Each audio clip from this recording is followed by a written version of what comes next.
Hello friends, this is Facebook Love, Poems from Me to You, number 346, begun in March of 2020, so we are more than 5 years in.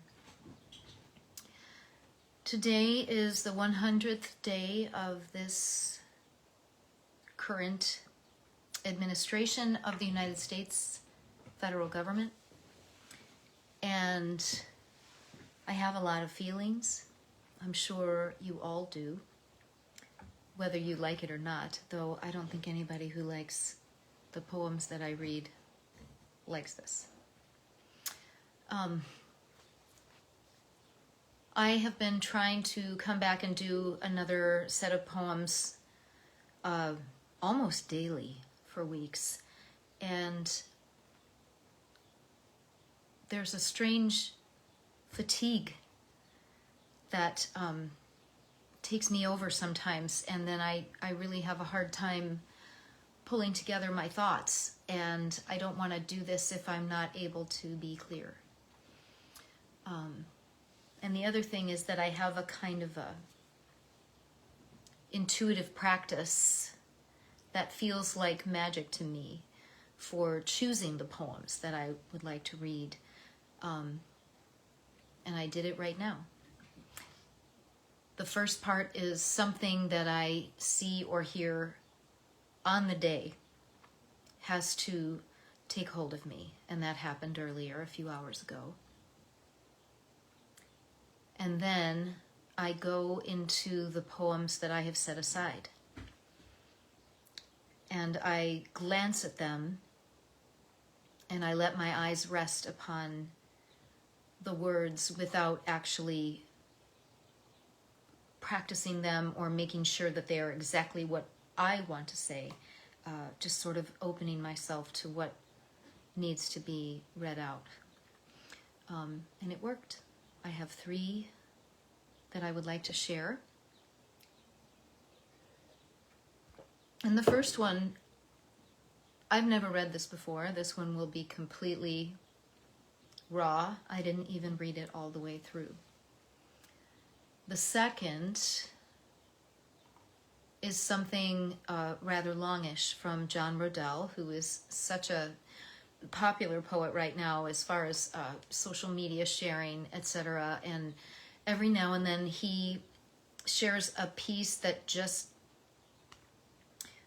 gets me right inside, just kind of tears me open, breaks me open. And then I have another one that I will close with, and they feel like sort of a vignette to me. This first one is called Domestic Interior by Shara, McCallum. Domestic interior. Pain enters through an open window, and you say, "It is the wind." It marrows into beams, gutters walls, still you insist. It is only a passing storm. All while it seeps under your door, long having eluded the watchman, fallen asleep at his post, and floods the whole damn house. Come daybreak, you are a different kind of hostage now, as it weeps into your bowl of porridge, casts itself into the misshapen face gleaming back at you from a tarnished spoon. In time, you will make your bed with this new order. In time, you will simply make the bed and lie down. Domestic interior.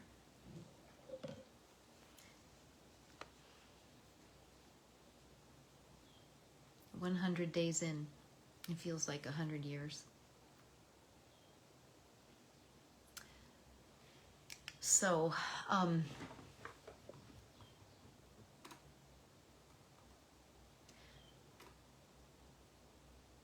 John Roedel doesn't often title these pieces. He just sort of lays them out. So I'm just going to read it. A piece by John Roedel. I'm so sorry to wake you up, but there is something that I have to tell you before the dawn arrives. I need you to believe something. The sadness that rests heavy on your chest like a century-old cannonball isn't who you are. The ghost that lives in your inner ear and lies to you about your beauty isn't who you are.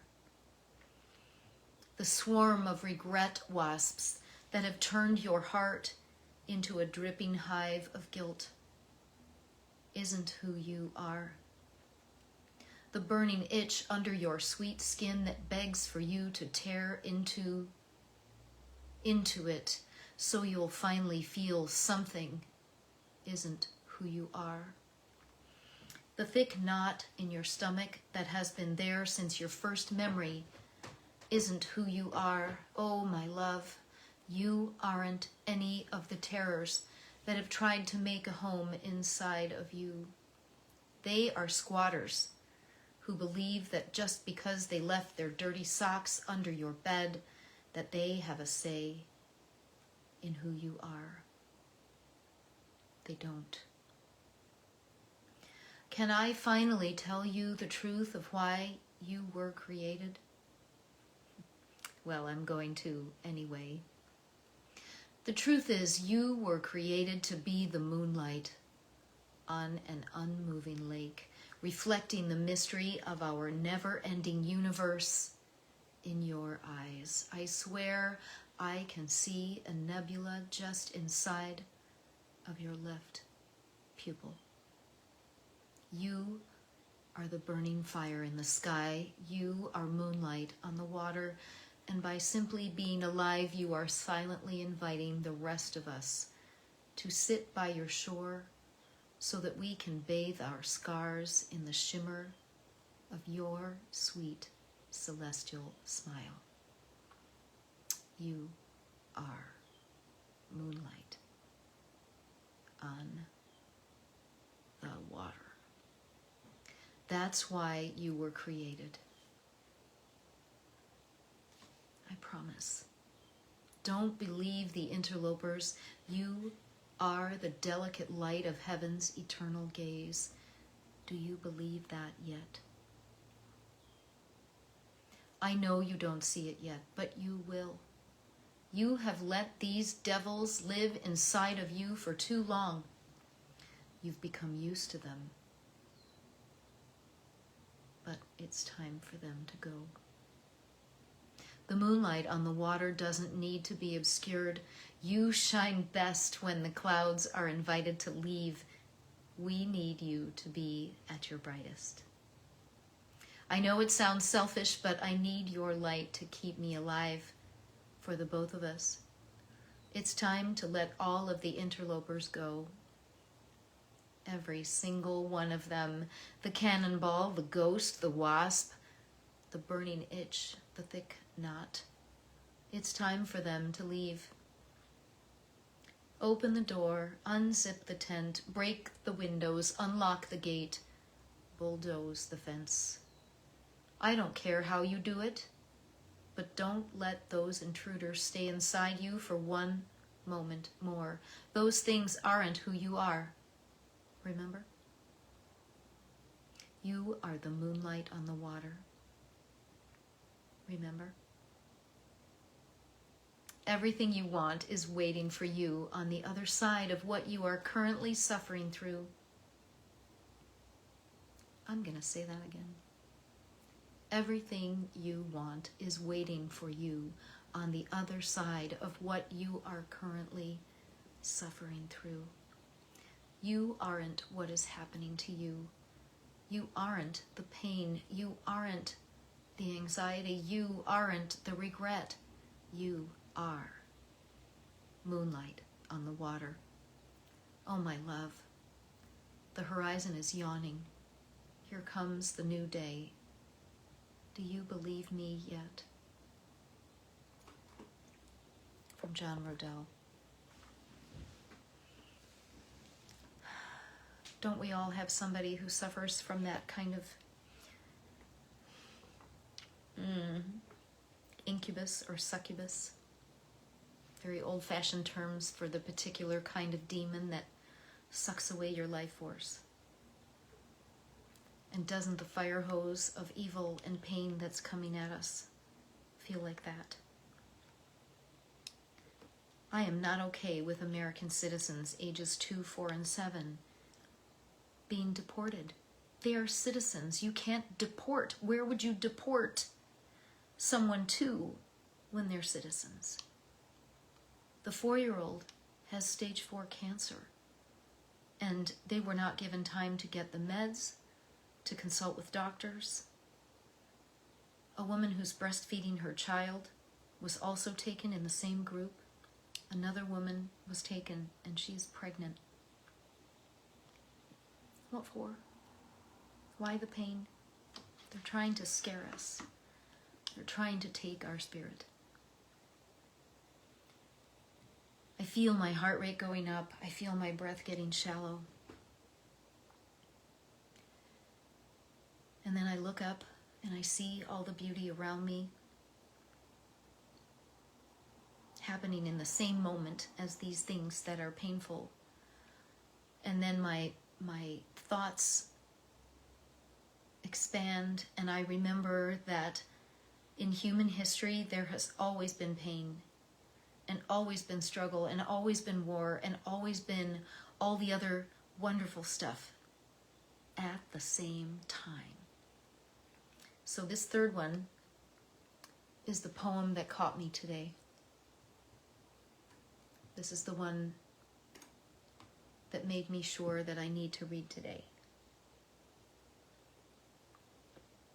This poem is by a Scottish poet named Donna Ashworth, titled Joy Chose You. I wish I could read it in her beautiful Scots brogue, but I can't.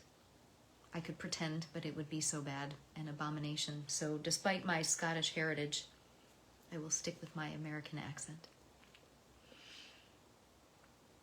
Joy chose you.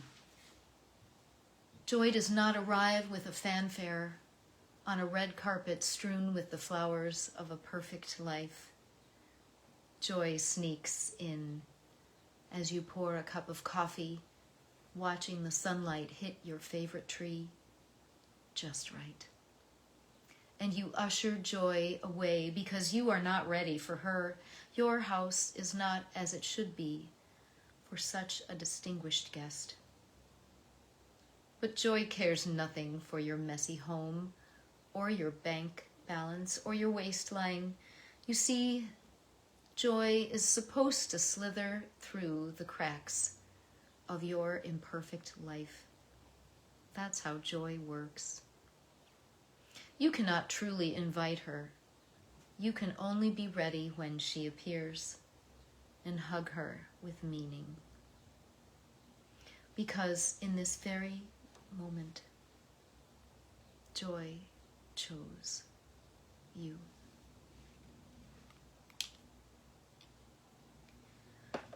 All the things are happening. Miracles every day, beauty and kindness and love and embraces and kisses, generosity, forgiveness. That's all happening.